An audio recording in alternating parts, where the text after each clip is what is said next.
Hey guys, it's Brittany and welcome to episode 4 of Brittany 44's Fear. If you guys can't already tell, I am at the Stanley. Literally just waiting to be dragged down the staircase. That is my ultimate dream in the paranormal, is to be dragged down the staircase, caught on camera, the whole thing. From my point of view, of course, like I just want to be like, you know, filming it from this way, like, that's what I want. Also, you guys know my goal is to get a table to levitate on camera. So table levitation, or any kind of levitation, and being dragged down the stairs, even dragged down a hallway, like, oh my god, can you imagine? Literally. If there's anyone here that wants to, I want you to grab my foot and pull me down the staircase. If there's anybody here, any spirits, the cowboy, anybody, the children, if you want to play games, I would absolutely love it if you could pull me down these stairs. Or try.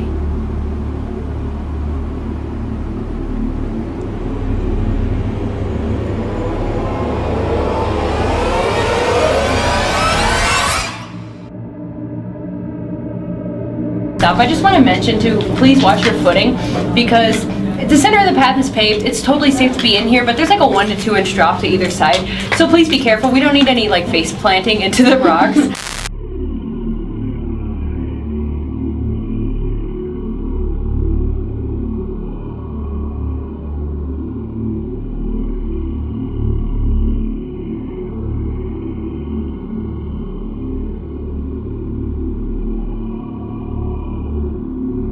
This is the employee access tunnel. We still use this space here.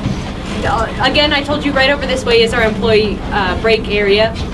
We've had a lot of people do paranormal investigations in this space. They've come up with a lot of really cool results. A lot of them do catch the remnants of a little girl in here, which is pretty crazy, just independently of each other. People hear little girls laughing in here and things like that. This kind of sounds cheesy, like it's made for TV, right? I actually have a coworker who is from the UK, and when she first started working here, the way that she found out that the Stanley Hotel was haunted, she made her way through this tunnel and heard a little girl laughing. She was so freaked out, she actually went to the front desk and said, "Oh my gosh, you guys, I think there's a little girl stuck in the tunnel." They decided to come down here and see if they could find someone, but they didn't. And they said, "Oh, you know what, this place is haunted, you'll just get used to that." Yeah. Now, please tell me, have any of you seen The Shining? Yes. Yeah, right? Okay, cool. Yeah, we're all big fans of the movie here. You might remember Dick Halloran describing the Overlook Hotel to Danny. He says, when something happens, it can leave a trace of itself behind. I think a lot of things have happened right here in this particular hotel over the years. Obviously, that's a pretty fitting description of the Overlook, and it's also very fitting for the Stanley Hotel.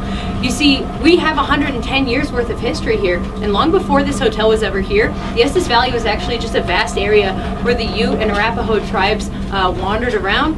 We also had hunters and trappers begin to make their way here, and eventually people suffering from tuberculosis made their way here because they were seeking the high, dry climate of the Rockies to alleviate a lot of those symptoms. Like a lot of the spirits who stick to this hotel, Stephen King's story of Danny Torrance stayed with him for generations, or excuse me, for decades, and he decided to continue Danny's story in 2013 with the novel Dr. Sleep that he ended up releasing. I've actually noticed kind of an interesting correlation between the tunnel system here and the Dr. Sleep novel, but in order for us to touch on that, I will explain the rocks down here a little bit more.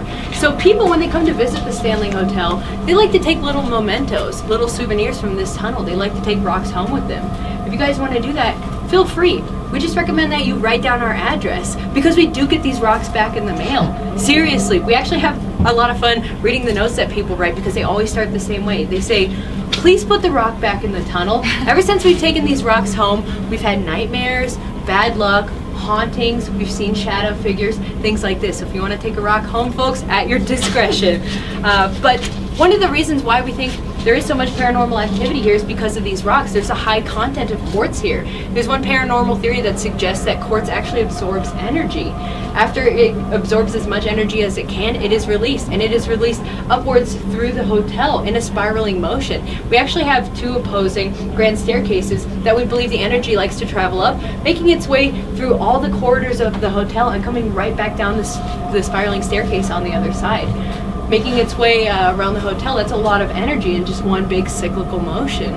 We believe the rocks down here act like one massive battery to power all the hauntings here at the hotel. Now, Danny Torrance in Dr. Sleep, he's an individual who has been round and round as well. When he was a kid, he had something known as the Shine. If you're not familiar with the Shining, it is a combination of psychic and telekinesis, and he is approached by a lot of evil forces because of the Shining that he possesses. One of those evil forces is the Overlook Hotel. When he grows up, he tries to suppress his shine and eventually falls into alcoholism as his father had. He is approached by a young girl, her name is Abra. Abra shines probably even more brightly than Danny did, and just like him, a lot of evil forces come her way. And this time it's actually a group of travelers known as the True Knot. The True Knot is led by a woman named Rose the Hat, and they absorb people's shine. They actually feed off of people's energy, which is a lot like the quartz down here in our tunnel system. Kind of a cool connection, right? How things make their way full circle.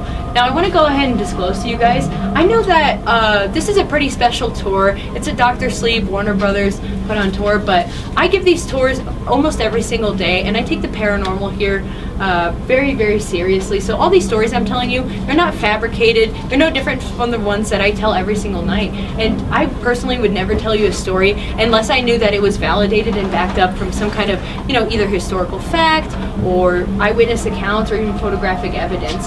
So just keep that in mind as we go along. And if you guys want to go ahead and do me a favor, be aware of your surroundings. A lot of the spirits here, they like to listen in on their own stories, and they will let you know that they're listening. And they all have really unique ways of letting us know that we're here. We have a pretty good idea of who some of these spirits are because we have a pretty good idea of the individuals associated with the history of our hotel. So if you experience, a weird smell, you feel something weird, you see something weird, let us know because it may be associated with a specific spirit of the hotel. So with that being said, I'm going to go ahead and take us to the most spiritually active building here on property. That's our next stop. That's our concert hall. I'm sure you guys have probably heard of that. Yeah. So if you're ready to explore a little bit more of this guest house, talk about Stephen King, everything you see here is hand-carved plaster. It took 300 men, 2 years to build this. This is the original stage over here. Actually, the first person to ever walk on the stage was John Philip Sousa. There's actually a trap door in the back of the stage that was installed for Mr. Henry Lee. Now, from time to time, some of the haunts that occur in here are actually residual haunts, which are a little different from intellectual haunts. So a residual haunt is pretty much like a memory played on repeat. It's like an energetic imprint on a space, like a broken record. It's someone who's gone that they usually don't realize that they're gone, and they're doing something that they would have done when they were here. So one of those residual haunts actually happens right up here in this balcony. This balcony was known as the Millionaire's Balcony. A lot of pretty important people have sat here over the years. To the left was Flora and Etho's personal balcony, and from time to time, people standing down here claim they can look up here, see a shadow figure rise from their seats, clap as though they're still watching a performance, and then disappear. Which actually, when I first heard that story, I thought it was kind of corny, right? It sounds like something that's made for TV, but again, guys, I wouldn't share anything with you that I personally didn't have something to validate it. We actually have a tour guide friend here who was telling us that he was practicing his lines down here when he looked up, saw someone up there and was obviously really confused because he thought he was the only one in the building. And he asked, hey, are you supposed to be here? That's when the figure just disappeared, which is pretty cool. I've actually taken a lot of groups in this space, and we've all collectively seen pretty weird things. I had a group up here who, at the same time, my entire group watched this curtain move by itself, this curtain right here, which is just bananas, because we were, again, the only people in this entire hotel. Now, I'm a total nerd. When I first started working here, I asked all my coworkers, where have you had your ghost experiences? Where have you seen paranormal activity? A lot of them pointed me to this building, and they told me about the basement of this concert hall here. So if you guys are ready, let's go explore the basement, meet some of those haunts that are still sticking around. Are you guys ready for the creepy basement? Yes. Okay, we're gonna go in the first room on the left. I love your jacket. Thank you. All right, folks, so welcome to Paul's room. We call it that because obviously he's one of those spirits that we think is sticking around here. Now, Paul is kind of a newer addition to the spirit family. He was a security guard here. He worked here from 1995 to 2005, but he did end up passing away on property when he had a heart attack. You see, he was a pretty sweet guy. He ended up calling up his wife and saying, "Hey, honey, I think I'm having a heart attack, but I'm not going to bother anyone. I'm just going to go ahead and drive myself to the hospital." Yeah, not a good idea, right? Don't do that. So he did end up passing away here. This was his break room. This is where he spent a lot of time and where he kept a lot of his belongings. His wife came to collect those belongings, and she's actually the first person to let us know that she thought he was sticking around. She was gathering up his things, and then she said, "Oh my God, I smell cherry cigar and know he's here." And that's one of those ways that Paul lets us know that he's around. Actually, he is an intellectual haunt here, so he is known to wander about. I actually used to work in the restaurant here in the hotel, and I had a woman stop me and she said, "Hey, you need to tell whoever's smoking to put that out. It's giving me a headache." And I said, "No, this is a non-smoking restaurant." I was obviously really confused, and she said, No, I can smell it. It's cherry cigar." And that's when it clicked. I was like, "Oh, that's Paul." So watch out for him. When people do see him, he appears as a tall shadow figure, often seen wearing a beanie. He has a little bit of scruff to him. So say hi to Paul, everybody. So folks, let's go ahead and visit one of the most famous spirits here on property. Her name is Lucy. Her room is just right around the corner. This is Lucy's room, and actually we first found out about Lucy's whereabouts here through the manipulation of a spirit box. We've always had a lot of activity in here, and just to get to the bottom of why it occurs in this space, we actually had someone bring a spirit box in here and just ask to the open air, "Hi, am I speaking with anyone?" That's when she heard the response, "Lucy." She said, "Hi, Lucy, nice to meet you. How old are you?" Now, she actually didn't get a response, which here at the hotel we believe is maybe because you don't ask a lady her age. So she started to guess. She said, "All right, how old are you? 5 to 10, 10 to 15, 15 to 20? Then she heard yes. She said, "Oh, okay, very cool. Where are you from, Lucy?"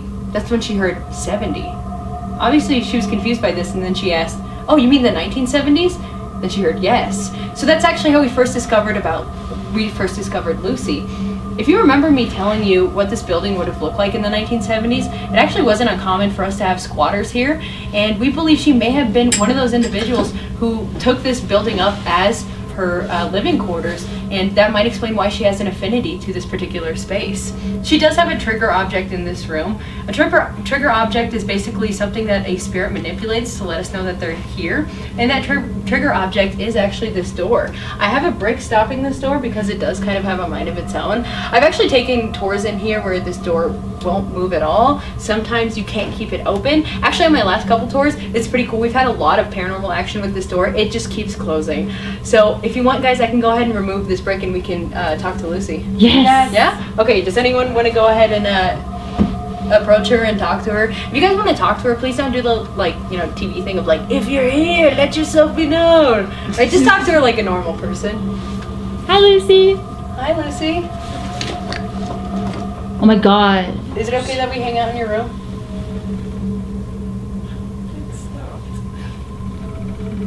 Do you like cameras, Lucy? If you're okay with us being here, could you just move the door a little bit? You can hear it. Thank you. Yeah. Oh my God. There we go. That's Lucy. That's Lucy, cool. can you open the door? Do you want to go ahead and open the door, Lucy? Now, we've had people experience the door opening, but that does tend to happen less frequently than the door closing. Yeah. If you guys want to come investigate this door, it's just a door, guys. So yeah, feel free. You can come touch this door and talk to Lucy. Stephen King and Tabitha King, they actually first visited this hotel by accident. The two of them wanted to take a vacation, head up to Grand Lake, but they were stopped when the trail that they were taking was actually snowed in. They were forced to turn around, and they decided just to make the best of a bad situation by stopping at the first hotel they saw with the lights on, which was us. Kind of a funny accident, right? That's fate. So, yeah, exactly. Totally. So they come to the front desk here. They asked for a room, and they were originally denied. You see, folks, when they came to visit, it was September 30th, and we were still a seasonal hotel, and this was the last day of our summertime season. So there's really only a handful of staff here who were going to lock up the doors and leave the very next day. Yeah, so they decided to put them in the only room that was available because, they asked and asked, please just set us up somewhere in this hotel. And the only room that was available was our infamous room 217. It was the only room with clean towels and clean sheets, which again is kind of a funny accident. So the two of them head upstairs, they unpack everything, and they join the rest of the employees for a meal that had been prepared in the other room, just right next door. Tabitha King, after this meal, she's beat. She wants to head to bed. And afterwards, Stephen King, he decides to explore the hotel. You see, he wanted to have a little bit of inspiration because at the time he was actually suffering from writer's block. He'd already written Carrie and Salem's Lot, which met a lot of critical acclaim, but everything he had submitted to his publisher up until this point was all rejected. So he thought maybe a creepy hotel just might do the trick to get those creative juices flowing. He makes his way to this bar here, which one of the things that we used to have in this room was a U-shaped bar that would come out to the middle of the room. Again, it sucks, something we had to sell over the years to make ends meet. And Stephen King meets our bartender. He puts a 20 down on the counter and asks, "Hey man, what's this gonna get me?" He says, "Your money is no good here." But the reason why he said that, guys, not to be creepy or ominous or anything like that. It was actually because, again, it was the last day of the season. He had already done all of his taxes, put everything away. He wasn't gonna open everything up for some lousy $20, but he said, "Hey man, I know who you are. You're Stephen King. Why don't we hang out? Just tell some stories and drink from my personal bottle of scotch." That's what they do. And Lloyd, he knew this place better than anyone. He told Stephen King some of the same stories that I'm telling you guys. So after this, he has a head full of stories. Stephen King decides to go to 217 to retire for the evening. But before doing so,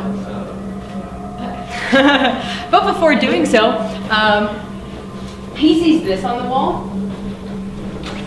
Now, this is our old fire suppression system. There used to be a nice black handle on the one upstairs, but when we go up there and see that one, someone actually cut the handle off of that one. You can imagine this used to have a white canvas hose attached to it. When Stephen King saw this, something about this bothered him, but he didn't dwell on it. He decided to go to bed. That's when he wakes up in the middle of the night to the sound of his son screaming in the hallway. He jumps out of bed, throws open the door, but he's frozen in fear. He can't move. He watches as this hose is taking life. It's chasing his son up and down the hallway like a snake, catches up to him, wraps itself around his little body, and right before it squeezes the life out of him, he wakes up. Right? Stephen King was having a nightmare. So he said he was within an inch of falling off the bed. To calm his nerves, he decides to have a cigarette on the balcony of 217, and by the end of that cigarette, he says he has the entire skeleton to his book planned out, the beginning, middle, and end of The Shining.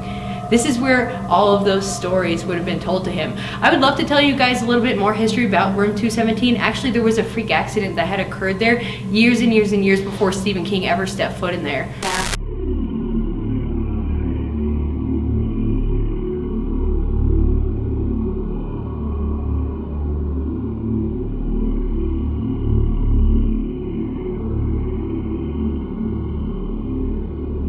Because I mentioned the freak accident that had occurred in 217, I'll go ahead and start that story for you. It was 1911. That's actually when a storm rolled through town and knocked out the power in our hotel. But if you're a guest of the Stanleys, you wouldn't be in the dark for long. They decided to send all their guests over to the concert hall to be entertained by candlelight, and they sent each one of the maids up to each individual room to light the backup gas lamps. So we used to have one large presidential suite. That was rooms 213, 215, 217, and 219, which of course is broken up today. But the only person with keys to this presidential suite, besides the guests, would have been our head chambermaid. Her name is Miss Elizabeth Wilson. So she goes up to this room with a lit candle in hand, and guys, she had no way of knowing there had actually been a gas leak building up in this room for almost 24 hours. She doesn't even make it to the spot. Boom. Yeah, there was such a massive explosion. We lost 10% of the hotel. Actually, the fire, there wasn't really a lot of fire damage because the force of the explosion put out a lot of the flames. Wow. Seriously, we were picking up pieces of our hotel off the mountain across from us. That's Prospect Mountain. Yeah, so where do you think they found Miss Wilson? No, that's a trick question. She actually came rocketing through the floor. She landed on her feet, and what was left of the hotel came crumbling down on top of her. FO and a few volunteers ended up digging her out, and when they got to her, guys, she was still alive.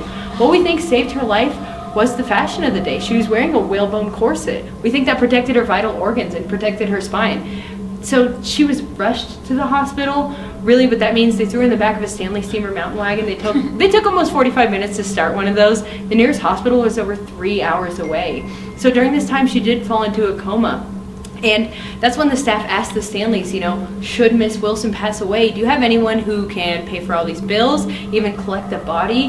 That's when the Stanleys said, that's the thing, we can't find a next of kin, but we'll step in, we'll be her family, and we'll take care of everything. And they did. They had every intention of taking care of her. She actually woke up from that coma 3 days later.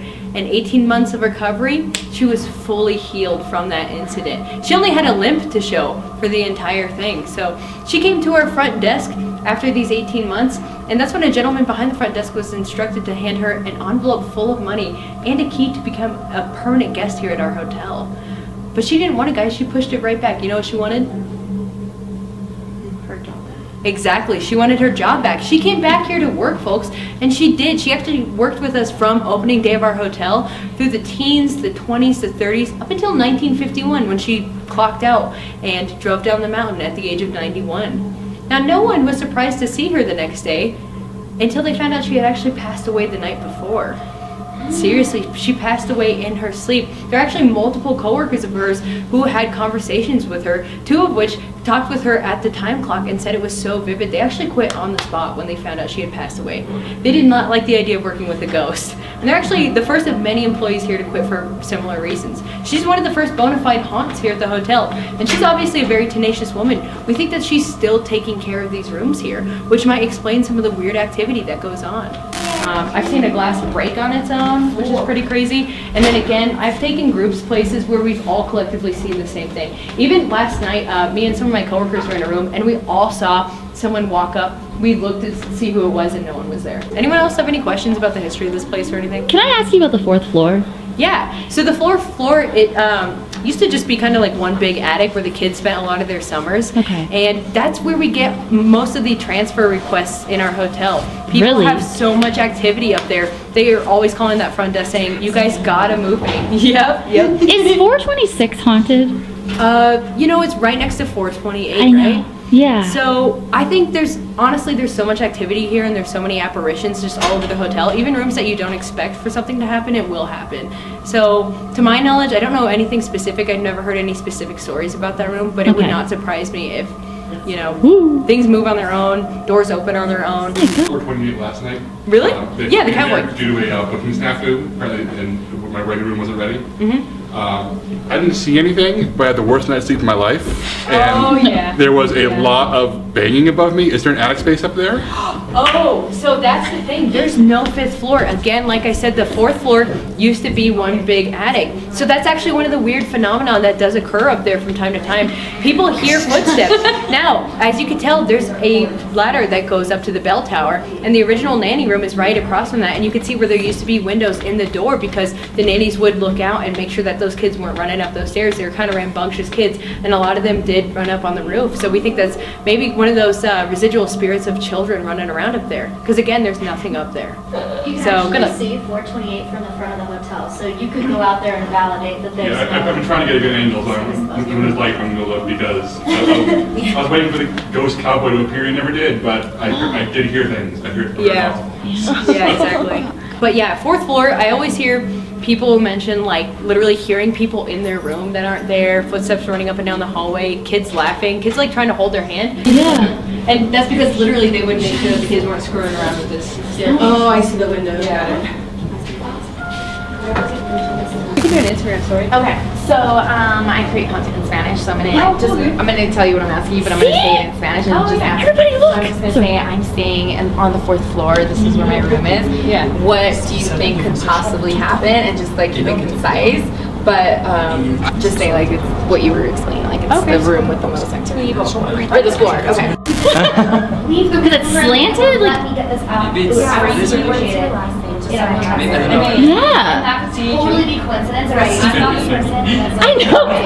Can I get your? You saw those 2 ladies? Sorry? Did you see the 2 ladies standing? Yeah. I see. I have on You the have camera. a camera? I think I have. Yeah. See? And I see you like you Yeah. like. Oh, what is it? But you saw 2? I did. Okay, I gotta get like, I did. because this whole day, like, Yeah, they were standing here. they were standing right there.